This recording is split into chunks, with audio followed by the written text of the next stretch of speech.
அன்பு நண்பர்களுக்கு வணக்கம். இன்றைக்கி நம்ம சேக்கி புக் மார்க்கில் ஒரு அனிமி மூவியை பற்றி பார்க்க போகிறோம்.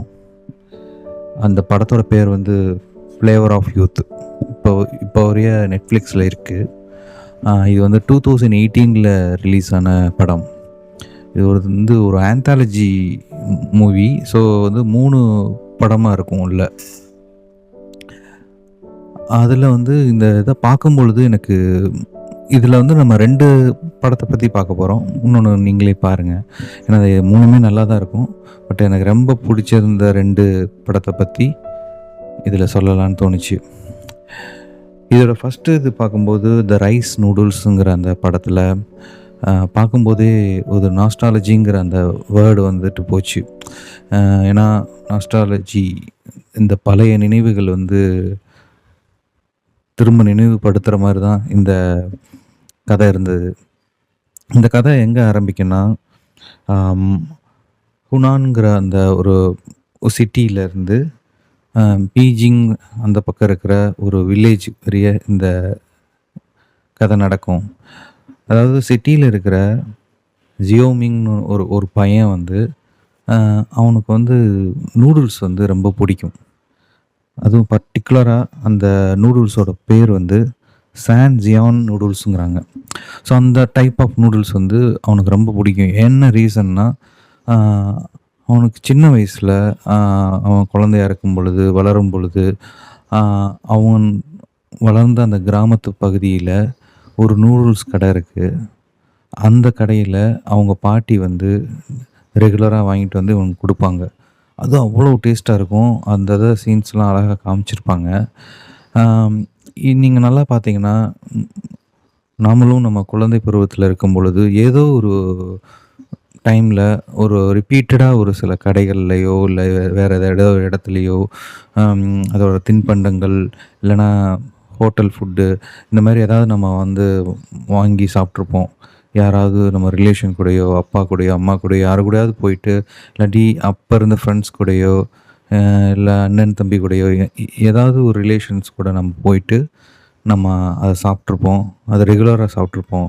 அதோட டேஸ்ட் நமக்கு ரொம்ப அட்டாச்மெண்ட் ஆகிடும்.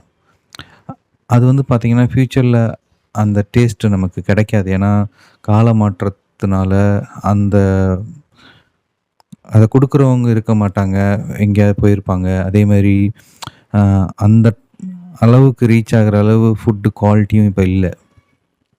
அது மாறிட்டே தான் இருக்கும் எப்பயும். ஸோ இந்த கதையும் அதே தான்.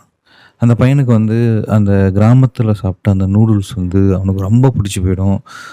டெய்லியும் அவங்க பாட்டி வர்றதுக்காண்டி வெயிட் பண்ணுவான். விளாண்டுட்டு இருக்கும் பொழுது அவங்க பாட்டி கொண்டு வந்து கொடுப்பாங்க. அதை சாப்பிடும்போது அவ்வளோ அப்படியே சொர்க்கத்துக்கே போகிற மாதிரி ஃபீல் பண்ணுவான். அப்படி இருக்கும் அவனுக்கு. அந்த டேஸ்ட் ரொம்ப பிடிச்சி போயிடும்.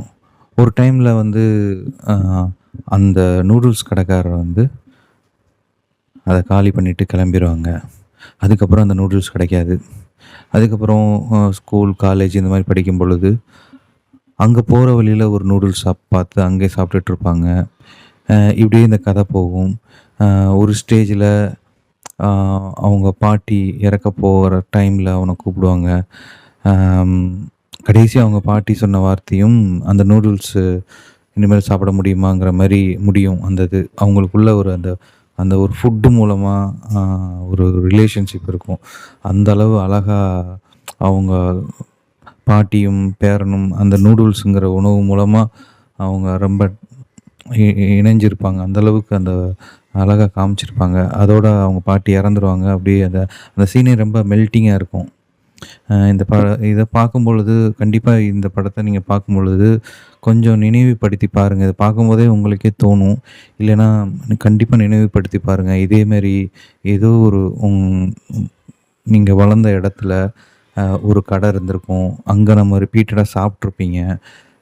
அதெல்லாம் நினைவுகளில் வரும். இப்போ நான் சின்ன வயசாக இருக்கும் பொழுது எங்கள் அப்பா வந்து ஒரு வீக்கெண்டு போல் எப்பயாவது வந்து எங்கள் ஊரில் ஒரு ஆம்லேட் மட்டும் போடுவாங்க. ஒரு கடை இருக்குது. வெறும் ஆம்லேட் மட்டும்தான் போடுவாங்க. அப்படி ஒரு கடை இதுக்கப்புறமும் நான் பார்த்ததில்ல. அதுக்கப்புறமும் பார்த்ததில்ல. வெறும் ஆம்லேட் மட்டும் கடைங்கிறத நான் பார்த்ததே இல்லை. ஆம்லேட்டும் ஒரே ஒரு பிஸ்கட் பாட்டில் இருக்கும். அந்த பாட்டிலில் பிஸ்கட்ஸ் இருக்கும். இவ்வளோ தான் இருக்கும் அந்த கடையிலேயே. அந்த டேஸ்ட்ட வந்து அந்த ஆம்லேட் கடைக்கு உள்ள நுழையும் பொழுதே, அதோட அந்த ஆம்லேட் போடுற சவுண்டு கேட்டுக்கிட்டே தான் இருக்கும். டக்கு டக்கு டக்குன்னு அடிக்கிறது அந்த முட்டைய. அதுக்கப்புறம் அங்க வர அந்த ஆம்லேட் ஸ்மெல்லு வந்து சான்ஸே இல்ல. அது அப்படி இருக்கும். பெருசா ஒண்ணும் அதில ஆடிங் இது வேற எதுவும் சேர்க்க மாட்டாங்க. ஸ்பெஷலான இதெல்லாம் எதுவுமே கிடையாது அப்ப. ஆம்லேட் மட்டும் தான் போடுவாங்க. அவ்வளோ டேஸ்ட்டா இருக்கும். ஆ இது மாரி பழைய நினைவுகள தூண்டுற மாரி இந்த கதை அமைஞ்சது. அதுக்கப்புறம் இன்னொரு கதை வந்து பார்த்தீங்கன்னா, லவ் இன் ஷாங்காய்ன்னு சொல்லிட்டு ஒரு கதை. இந்த படத்தில அம் இதுவும் ஒரு பழைய நினைவுகள தூண்டுற மாரி தான் இருக்கும். ஏன்னா, நீங்க கண்டிப்பா ஒரு 80ஸ், 90ஸ் கிட்ஸா இருந்தீங்கன்னா, அ அந்த டேப் ரெக்கார்டர் கண்டிப்பா வீட்ல நீங்க வச்சிருந்திருப்பீங்க. கேசெட்ஸ போட்டு அதில கேட்கறது. அதில ஒரு ஆப்ஷன் இருக்கும். நீங்க நல்லா பார்த்தீங்கன்னா, அதில ரெக்கார்டிங் ஆப்ஷனும் இருக்கும். அந்த டேப்ப வந்து நம்ம ரெக்கார்டிங்கும் பண்ணலாம். அதில ஆப்ஷன் குடுத்துருப்பாங்க. ரீவைண்டிங், ஃபார்வர்டு, ரெக்கார்டிங், ப்ளே இந்த மாரி நெறைய ஆப்ஷன்ஸ் இருக்கும்.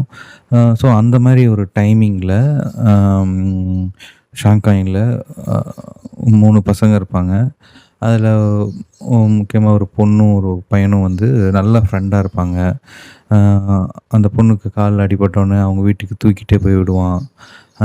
ஒரு ஸ்டேஜில அந்த பொண்ணுக்கு வந்து உடம்பு சரியில்லாதனால, என்னோட இந்த கிளாஸ் ஒர்க்க வந்து நீ ரெக்கார்ட் பண்ணி குடுக்க முடியுமாங்கும்போது, அவன் கிளாஸ்லயே வந்து டேப் ரெக்கார்ட கொண்டு போயிட்டு, அ ஒரு கேசெட் போட்டு, அந்த இத ரெக்கார்ட் பண்ணிட்டு, அத கொண்டு வந்து அந்த பொண்ணுட்ட குடுப்பான். அ அந்த பொண்ணு கேட்டுட்டு, அத கேட்டுட்டு, அத நோட் பண்ணிட்டு, அதிலேயே வந்து திரும்ப அத டெலீட் மாரி பண்ணிட்டு, திரும்ப நம்ம ஒரு ரெக்கார்ட் பண்ணலாம். ரெக்கார்ட் பண்ணி திரும்ப குடுப்பாங்க. ஸோ இப்படி அவங்களுக்குள்ள ஒரு கம்யூனிகேஷன் நடந்துட்டுருக்கும். ஆனா ஃப்ரெண்ட்ஸா தான் இருப்பாங்க. ஒரு ஸ்டேஜில அவங்க அந்த பொண்ணோட வீட்ல அ வேற ஒரு ஸ்கூலுக்கு ஒரு பெரிய ஸ்கூலுக்கு போணும் அப்படின்னு சொல்லி அனுப்பணும்னு பிளான் பண்ணுவாங்க. ஸோ இந்த பையன்கிட்ட சொன்னோனே இந்த பையன் கோவப்படுவான். அந்த டைம்ல ஒரு எ இம்மெச்சூர்டா தானே இருப்பாங்க. டக்குன்னு சொன்னோனே ஒரு ரொம்ப ஒரு ஒரு அன்பினால சில கோவங்கள் வரும்ல, அந்த மாரி கோவப்பட்டுட்டு போவான். அதுக்கப்புறம் வெறித்தனமா படிச்சு, இவனும் அதில அந்த ஸ்கூலுக்கே போணும்னு சொல்லி அடம் பிடிச்சு என்ட்ரன்ஸ கிளியர் பண்ணுவான். பார்த்தா அந்த பொண்ணு வந்து அந்த ஸ்கூலுக்கு போயிருக்க மாட்டாங்க. அம் அந்த மாரி மாறிடும். அ என்னன்னு பார்த்தா, இவன் இருக்க மாட்டான்னு சொல்லிட்டு, அந்த என்ட்ரன்ஸ்லேருந்து ஃபெயில் ஆயிருப்பாங்க அந்த பொண்ணு. ஸோ இப்படியே ஸ்டோரி போகும். இன் பிட்வீன்ல இவங்களுக்கு அந்த கேசெட் மூலமா அ கம்யூனிகேட் அப்போ வந்து ஃபைனலா இவங்க பிரியறதுக்கு முன்னாடி ஒரு கேசெட்ட வந்து அனுப்பிச்சு விட்டுருப்பாங்க அந்த பொண்ணு. அதில வந்து அ அவங்களோட லவ்வ எக்ஸ்பிரஸ் பண்ணியிருப்பான் அந்த பொண்ணு. பட் அத அவன் வந்து மிஸ் பண்ணியிருப்பான். அ அத கேட்காம விட்டுருப்பான். அத வந்து ஒரு ரொம்ப வருஷம் கழிச்சு அவன் ஆர்க்கிடெக்ட் ஆயிட்டு, அந்த டைம்ல வந்து அவன் கேட்பான் அந்த பழைய டேப்ப. அப்பயும் டேப் ரெக்கார்டு இருக்காது. அவங்க தாத்தா, பாட்டி வீட்டுக்கு போயி அத கேட்பான். கேட்டுட்டு ரொம்ப ஃபீல் பண்ணுவான். அதுக்கப்புறம் ஃபைனலா அவங்க ஒரு இடத்துல மீட் பண்ணுவாங்க. ஸோ இதோட இந்த ஸ்டோரி முடியும். இந்த 2 கதையும் பார்த்தீங்கன்னா, ஃபர்ஸ்ட்டு வந்து ஒரு சாப்பாடு. சாப்பாட்டின் மூலமா நம்ம நினைவுகள வந்து கொண்டு வரதும். 2வது வந்து இந்த டேப் ரெக்கார்டு. அ 90ஸ்லலாம் அது ஒரு பெரிய ரூல் பண்ணுச்சு. 80ஸ், 90ஸ்லலாம். ஆம் அழகா இருக்கும். அந்த டேப் எடுத்து, அந்த ரெக்கார்ட் பண்ணிட்டு, இந்த மாரி நம்ம போயிட்டு சாங்ஸ வந்து கடையில குடுத்து, கம்பெனி கேசட்லாம் வாங்குனா காஸ்ட்லியா இருக்குன்னு சொல்லிட்டு, அம் பேப்பர்ல எழுதி, இந்த மாரி குடுப்போம். ரெக்கார்டிங் சென்டர்ல குடுத்து, அத ரெக்கார்ட் பண்ணிட்டு வந்து, அத கேட்கறது. ஏ சைட், பி சைடுன்ட்டு 60, 90 இருக்கும். 60னா அதோட வால்யூம் கம்மியா இருக்கும். 19 இருக்கும். அது வந்து அதிகமா இருக்கும். இன்னும் ஒரு 3, 4 சாங் எக்ஸ்ட்ரா ரெக்கார்ட் பண்ணலாம். அ அந்த மாரிலாம் இருக்கும். குவாலிட்டியான கேசட்ஸ் கம்பெனி கூட ஒரு எக்ஸ்எம்டின்னு நெனைக்கிறேன் மறந்துருச்சு. அ அது மாரிலாம் இருக்கும். அதோட நினைவுகள வந்து திரும்ப கொண்டு வந்துச்சு. அ அந்த டைம் பாருங்களேன், அந்த கம்யூனிகேஷன் வந்து இப்ப நெனச்ச உடனே எதையுமே எக்ஸ்பிரஸ் பண்ற ஸ்டேஜ்ல இருக்கோம். ஆனா, அப்போ வந்து அதோட கம்யூனிகேஷன் வந்து இப்டி இருந்திருக்கு. அ இது டிஃப்ரெண்ட்டா இருந்துச்சு. ஒரு பழைய நினைவுகளா இருந்தது. அதுலயும் இந்த அனிமி எனக்கு பார்க்குறதுலே ரொம்ப புடிச்ச விஷயம் என்னன்னா, அவங்களோட அந்த எனக்கு சொல்ல தெரியல. அது லைட்டிங்ன்னு நான் இங்க சொல்றேன். கரெக்ட்டான வேர்டான்னு தெரியல. ஆ மரங்கள் அடர்ந்து இருக்கிறது. அதுக்கு அது பக்கத்துல ஒரு சன்லைட் வர்ற மாரி இருந்ததுன்னா, அது பக்கத்துல ஒரு புல்வெளியில அந்த சன்லைட் பட்டதுன்னா, அத வந்து நீங்க அனிமேல காமிச்சீங்கன்னா எப்படி காமிப்பீங்க? அத நீங்க இமேஜின் பண்ணி பாருங்களேன். அதே மாரி ஒரு ஒரு சிட்டி டிரான்ஸ்ஃபர்மேஷன் நடக்குது. ஷாங்காய்ல வந்து அப்ப வந்து 90ஸ்ல இருந்த சிட்டி எப்படி இருந்தது? அது ஒரு ஸ்டேஜ்ல அப்படியே மாறும். 90ஸ்ல இருக்கும்போது அது எப்படி இருந்ததையும் சூப்பரா அழகா காமிச்சிருப்பாங்க. அ அதே மாரி இப்ப சிட்டி எப்படி இருக்குங்கிறதையும் அழகா காமிச்சிருப்பாங்க. ஒரு சின்ன ஒரு ஒரு பெரிய ஹைவே ரோடு இருக்கும். அந்த ரோட கிராஸ் பண்றதுக்கு ஒரு பிரிட்ஜ் இருக்கும். அந்த பிரிட்ஜுக்கு பேஸா வச்சு அந்த டிரான்ஸ்ஃபர்மேஷன காமிப்பாங்க. அந்த பிரிட்ஜ் அப்படியே தான் இருக்கும். அதுக்கப்புறம் அந்த பில்டிங்ஸ்லாம் எப்படி மாறுது, அதெல்லாம் அழகா காமிச்சிருப்பாங்க. அந்த நூடுல்ஸு அந்த ரைஸ் நூடுல்ஸ்லயும் பார்த்தீங்கன்னா, இந்த பீஜிங்கில அங்க இருக்கிற வில்லேஜில காமிக்கும் பொழுதும், ஆ அழகா அந்த கிராமங்கள்லாம் காமிக்கிறதுல, அந்த அனிமில பார்க்குறதுல அழகா இருக்கும். கண்டிப்பா பாருங்க. இது அனிமி இந்த இந்த மாரி ஒரு நாஸ்டாலஜிக்கான இருக்கிற ஸ்டோரி, அதுக்கப்புறம் ரொம்ப ஒரு அ அ கிளாசிக்கலான பழைய காலத்து ஸ்டோரி, இதெல்லாம் வந்து இந்த அனிமில பார்க்கும்பொழுது, அவங்க கொடுக்கும்பொழுது, ஆ அது என்னமோ தெரியல, அவ்வளோ ஒரு அட்ராக்ஷனா இருக்கு. மனதுக்கு இதமா இருக்கு பார்க்கும்பொழுதே. ஆ ரிலாக்ஸா இருக்கு. அது அந்த அந்த அனிமிய பார்க்கும்போதும் ரிலாக்ஸ்டா இருக்கும். அந்த மாரி கண்ணுக்கு குளிர்ச்சியா இருக்கும். கண்டிப்பா இந்த ஃப்ளேவர்ஸ் ஆஃப் யூத்ங்கிற அந்த இத பாருங்க.